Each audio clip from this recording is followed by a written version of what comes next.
Let me tell you a fun fact. Within the last 2 centuries, more than 90% of the world's millionaires have been created by investing in real estate. But if done incorrectly, without the right knowledge, required skills, or partners, it can also create a ton of problems and a lot of sleepless nights.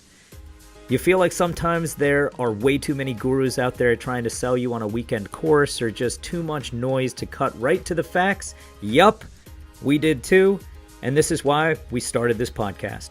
Our goal is to provide real estate investors, entrepreneurs, and enthusiasts with all of the most recent knowledge, secrets, tips, tricks, and tactics so that you can grow your own portfolios, increase your returns, net worth, and most importantly, create generational wealth for you and your loved ones. Remember, this is your real estate career. Information is your sword and shield, so eat hearty, prepare for battle, and grind your way to victory. My name is Tejas Gosai. I'm joined by my partner, Jeremy Moyer, and we welcome you to the Real Estate Investor MBA podcast.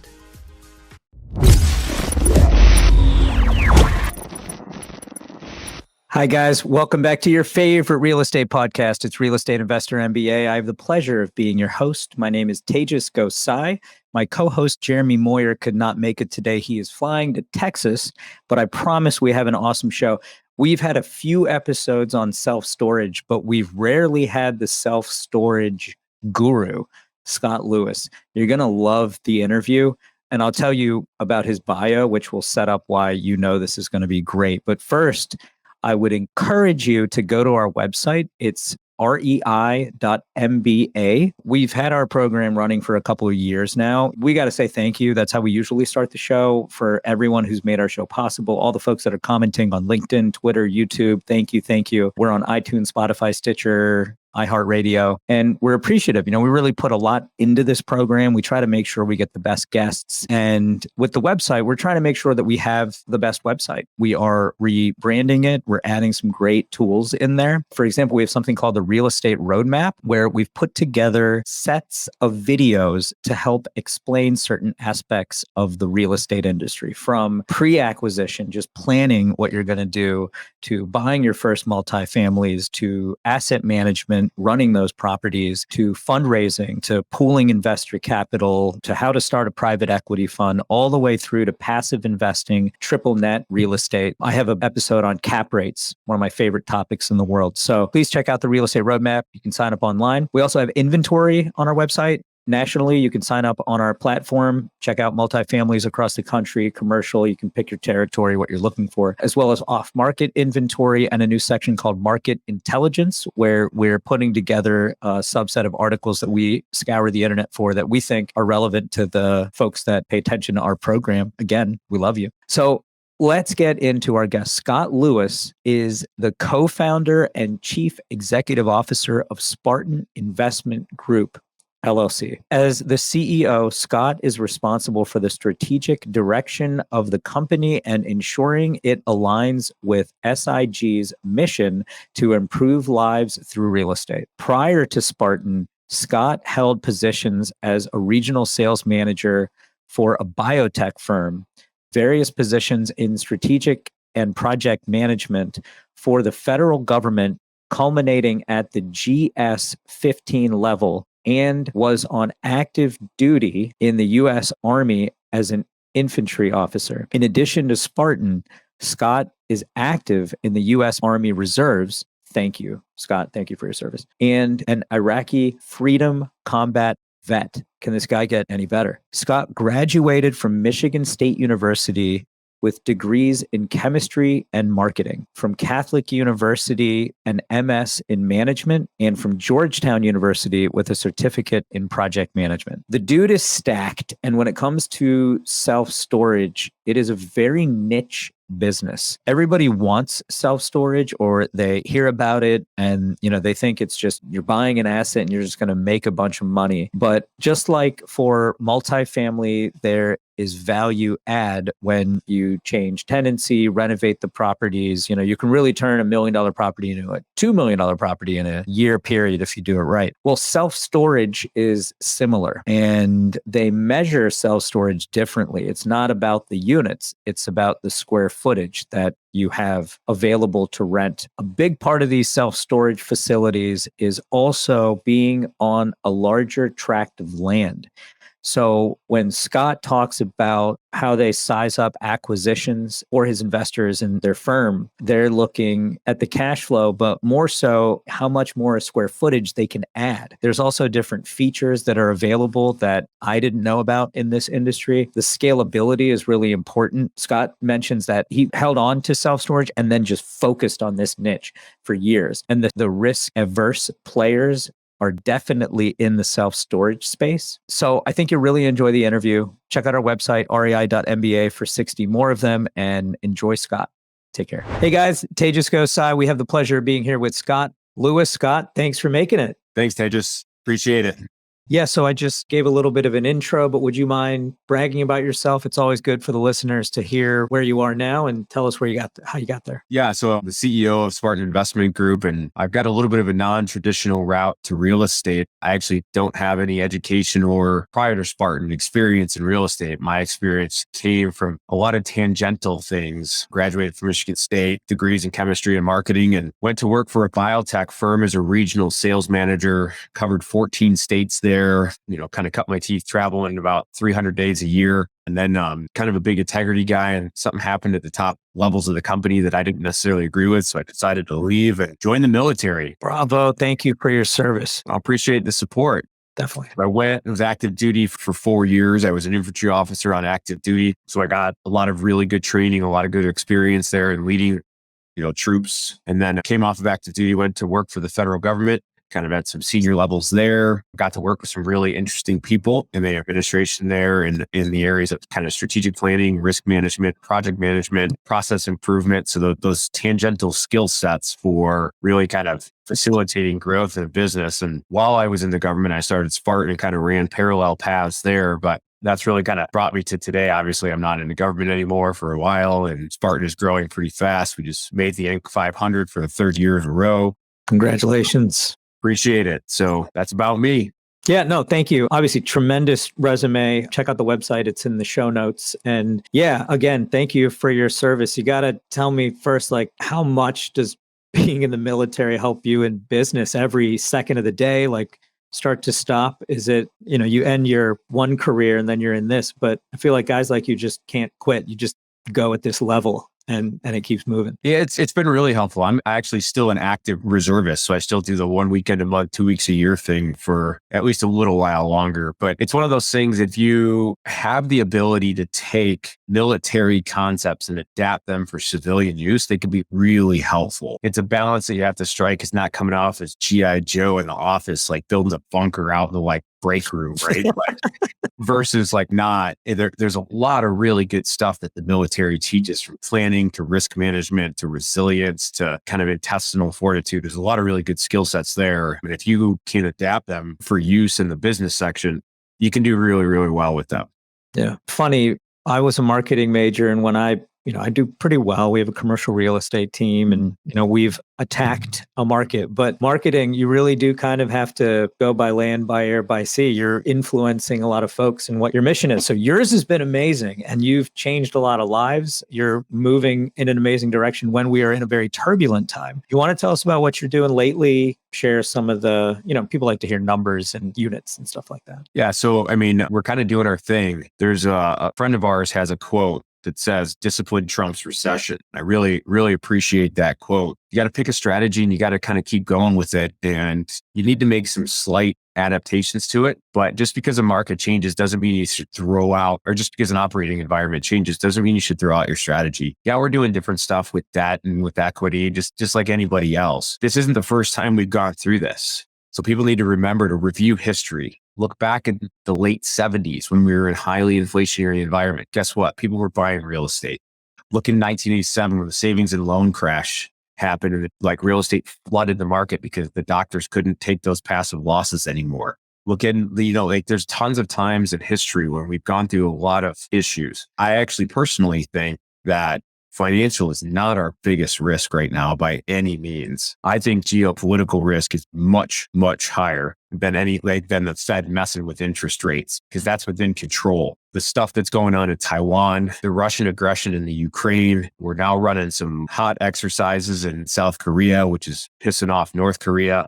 Mhm. Those events will have way bigger impact on anything that we're doing than the Fed moving interest rates by 3/4 of a point. Right? Because then you just don't do something. The hot war pops off. It can get out of control really, really fast. Yeah, it's a very scary time. Yeah. Even locally, I feel like there's just a lot of people are like, hey, foreclosures are coming. Foreclosures are coming for so long. It's like a mantra out this way. But yeah, I'm happy you mentioned that, because historically, yeah, real estate, we're still at historic lows on. Mhm. Yeah. Can you talk about some of the past successes you've had in some of these other times or markets or areas that you've worked in? Yeah. I mean, like everybody else, I'm going to say this and it may come off a little crass, but if you haven't made money in real estate in the last 10 years, you should paint, because it's one of those things that it's been pretty easy. So I'm actually pretty stoked about the turbulent times, because either one of two things is going to happen, especially I'm speaking from a Spartan perspective. Either all the processes and procedures that we've put in place and the risk mitigation that we've used over the last 3, 4, 5 years, whatever, to prep for this, they're either going to come to fruition or they're not. And like all forest fires, the small scraggly trees that have kind of sprouted up during good times get wiped out. Mhm. So I personally don't think I'm one of those small scraggly trees, but I mean, there's plenty of big fish out there that probably see me as a small scraggly tree. So we'll see who survives the fire and who doesn't, right? I'm actually looking forward to that cleansing. That way it just creates a little bit more blue ocean for the folks that have done the right things to swim in. Yeah, absolutely. Excuse me, mitigating risk, making sure that I love it that you're saying that you're ready for this to come. Some people are very scared, better to go with the tide. So can you talk about some of the markets you're in, some of the assets that you're looking at? I feel like that will shape where you're going and why you're mitigating risk in those areas. We're in self-storage. That's all we do. I mean, we have some other stuff in the portfolio, but it just generally comes from buying portfolios of storage. I mean, from a mom and pop operator, you get a chicken wing restaurant and you get some houses and some other stuff, but it's probably less than 2% of the portfolio. So, we started this kind of risk mitigation by picking storage, because from not having that deep real estate background, going into one of the 4 food groups, which are red ocean markets, and trying to carve out a niche there just seemed really dicey for us. Going into an alt of alts, if you will, which was what self-storage was in 2016 when we made the pivot, allowed us a little bit more blue ocean there to be able to grow and find deals that had enough buffer in there that some folks that were inexperienced in storage, that's what we were in 2016, could go in and still provide risk mitigated deals, because we could be overly conservative and still grow. We stayed away from the primary markets again because we didn't want to compete with more entrenched competitors. So we went to the secondary and tertiary markets. So that's still the case today. We're still looking in secondary and tertiary markets. We're the 40th largest operator. So we've gotten some scale now. So we are looking to concentrate resources where we already have them for economies of scale. And we're much better operators now than obviously we were when we were started. So the risk profile of the things that we can go after has changed, but we're staying with self-storage. We're trying to stay away from kind of the top 50. Some of our assets will end up being located in there, but for the most part, we're sticking to our strategy of secondary, tertiary with core plus to value add assets. Bravo. Thanks for that. So let's talk about storage. Everybody loves the topic. I feel like most people are afraid of it in some sense. They're like, oh, I want that, but what am I going to do when I get it? Can you just shed some light on some of them that you own, like specific areas, how large they are, what you've done for value add? Yeah. So, storage is closer to hotels than it is kind of any other real estate asset class. So, when you look at it, it is a far more operationally intensive business than, say, triple net leases in office. So the reason that we pivoted to storage was what we now call the 3 E's. It was our evaluation criteria when we decided to move to this. And it was ease of eviction, ease of maintenance and ease of operations. When you look at all the different asset classes, the first E, self-storage, is one of the easiest. It's pretty easy to evict somebody from a hotel room too. But then you go to maintenance and operation. It's not the easiest to operate by any means. A triple net lease in an office building where you just tell the tenant it's your problem. There you go. But it is pretty easy to maintain. It's a garage, like nothing inside of it, right? It's very easy to maintain. But our assets are generally, we like the value add. Bring us your sick, tired, hungry, and we'll fix them up and make them something useful. So, we do everything from your standard initial improvements to expansion. It's not a secret strategy out there. There are a lot of folks doing it. We're trying to do it at scale and trying to move fast. How about, give me a specific. I keep edging for 500. What's the biggest unit count you got and where? 1,500 units in Havelock, North Carolina. So, we pretty standard storage buyer, 50 to 80,000 square feet. We don't measure in units. It's just not how, I know multifamily talks about doors. We don't do that. And we talk about square footage. That's kind of what really is for us. So we generally buy 50 to 80,000 square feet. We do have some larger square footages in the 100,000, 120,000 range. And we don't have much smaller than that unless there's an expansion coming to get it up to about 50, because below 50, it's really hard to staff it with a manager and still have the financials work. Amazing. I can't even imagine the operations of that one that you mentioned. Are you managing everything in-house? We are. So we have a third-party management company in-house, but branded Re-Up Storage. So that's great. Yeah. When you're doing these expansions and things like that, what's the most you've added on in some of these projects? Because I think in units. I'm sorry, I am a big multifamily guy. Yeah. So, we built ground up at 120,000 square feet. So it's one of those, that's kind of probably the biggest that we built. Adding on, it's generally anywhere from 10,000 to 40,000 square feet adding on. How about cold storage? You ever look at that? Yeah. No. I just hear about that part of the industry expanding so much, and it's kind of categorically in storage, right? Not really. No, it's more of an opco, right? You have a lot more moving parts for cold storage, much more operationally intensive, right? Because if you misfire on that coldness and it's not cold, turns into warm storage. Yeah. Generally, your customers are very, very angry at that. And it's very, very hard to reverse course. So we haven't really even looked at it. Sure. How about technology helping your business? Yeah, I just assume that there's some cool things we don't know about. You got cameras everywhere. So there's a lot of technology coming. Some of it's technology for technology's sake, but some of it is very, very, very useful. One of the things that we are implementing is kind of the interactive virtual agent that we are heavily looking at right now to be able to kind of expand the reach of our managers by being able to have virtual agents coupled with real managers on site to kind of really broaden that scope of what a manager can do. That's some really cool technology. There's a lot of smart enabled technology for locks and things like that. So the tech industry is coming to us just like it is anywhere else. Maybe it's having an outsized impact because a lot of storage is really kind of historically, even over the last 5 years, it's been very mom and pop. It's been very analog. We're buying facilities now that their management software is a notebook. Wow. Yeah. So there's this maturation that's happening in the storage industry as it goes from, mom and pop that's 60, 70, 80 years old. It built these things in 1984 when, you're ripping the sides off the paper, right, on the printer. And that's if they had a computer. Right. It's kind of now where there's obviously a lot of tech that's enabling more remote management, a better customer experience. So we definitely are moving toward that tech. Love it. Yeah, it's got to help a ton. It's funny you're mentioning that. I'm like, those guys who had those storage units over all these years, they put their kids through college, right? Well, now they're getting their yacht. Yeah. Right? Yeah. They bought the thing at 100 cap or whatever the hell it was in the 80s, right? Now they're selling it at a 4 cap. So Right. There's a lot of senior citizens in the yacht community right now. Good for them. Yep. For that. Earlier, they're like, oh, self-storage, right? Yeah. Cool. Let's talk about the investment side of it. I have the pleasure of managing a fund. I don't sleep as well as I would like to because I'm always like, could I have squeezed out a little more? Or, you just have investors on your mind. You have a very broad spectrum of people you work with, I think all over the country, possibly internationally. Can you talk about that and communicating with them, your company, how that's working? Yeah, to date, almost all of our capital is retail capital. We don't have an institutional partner. So it's you and me. And we have a list of, I don't know, probably 9,000 at this point, maybe 10,000 on our list and probably active, I don't know, 800 or so, 800. Yeah, probably about 800, maybe 900 active investors. Wow. We try to communicate with them monthly.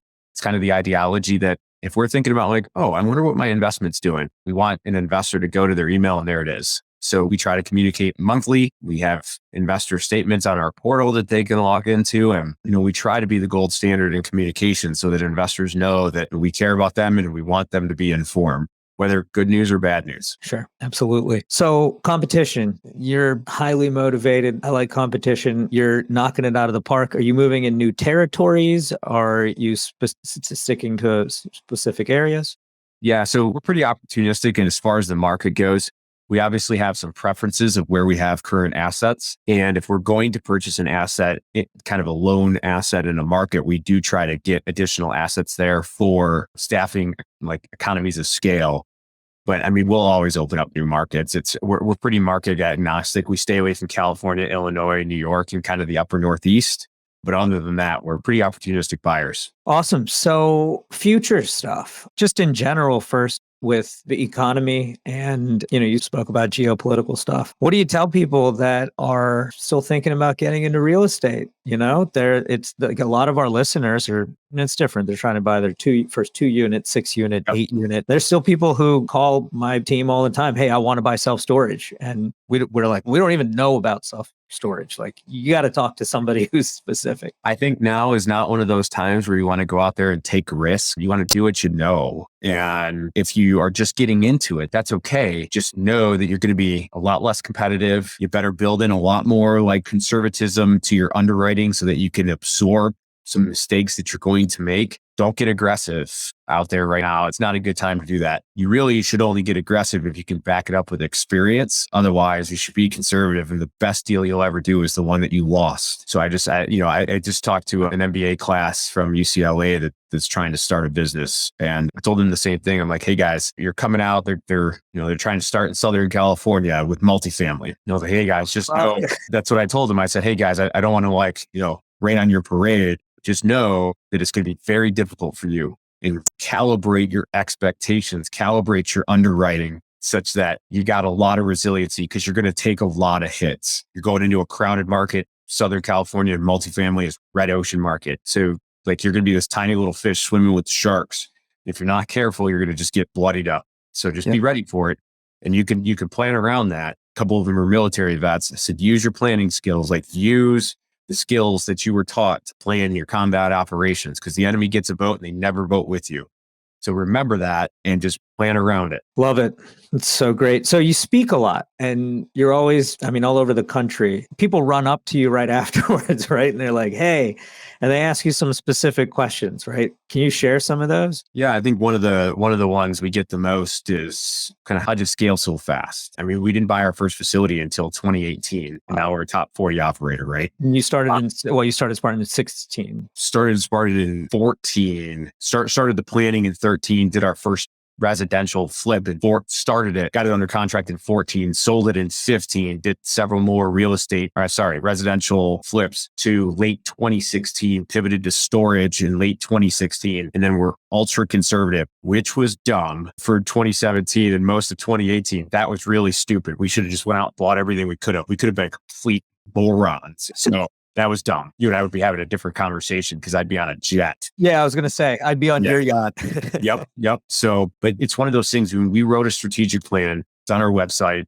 You can download it. And that thing has focused us. It's allowed us to eliminate all this other nonsense. When everybody asks what else are you guys doing? Nothing. Like Warren Buffett, the most successful people in the world say no to everything. And that's been us. We've just been focused on focused on executing our strategy and not getting distracted by all of the noise out there in the operating environment. And that's what I always tell people, write a plan and then just do it. Yeah. I love everything you're saying. That's what people really need to hear for our program too. Like so many people I'm encouraging about real estate. I'm just like, do it. You'll figure it out. Don't make a mistake, But the way that the way that you're making it about your military intelligence and being able to do it the right way and be smart about it. Not that many people really talk about that. So it's admirable. I got to let you go, but I got one more thing. So veteran investors, they're, at a place, whether it's multifamily or whatever type of units, it's not even about scaling. How do you keep your head in the game? It's got to be tough to perform every day. I don't know if you have children, but family stuff. Can you share how you keep yourself in line? Yeah. So it's one of those things when you align with your mission and your vision,